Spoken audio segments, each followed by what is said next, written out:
শিক্ষা উপবৃত্তির টাকা দেওয়ার নামে বিভিন্ন ক্রেডিট কার্ড, ডেবিট কার্ড ও মোবাইল ব্যাংকিংয়ের মাধ্যমে প্রতারণা করে অর্থ আত্মসাতে জড়িত মূল হোতাসহ ৮ জনকে গ্রেফতার করেছে র্যাবের যৌথ টিম।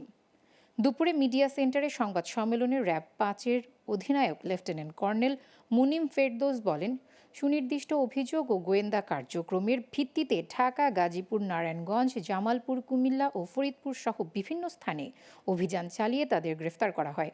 সারা দেশে এই চক্রটির ২,০০০-এরও বেশি সক্রিয় এজেন্ট বা সদস্য রয়েছে। তিনি বলেন, সাধারণ মানুষের সংগৃহীত এনআইডি ও ফিঙ্গারপ্রিন্ট দিয়ে রেজিস্ট্রেশন করা সিম ৫০০ থেকে ২,০০০ টাকায় কিনে তারা প্রতারণার কাজে ব্যবহার করত।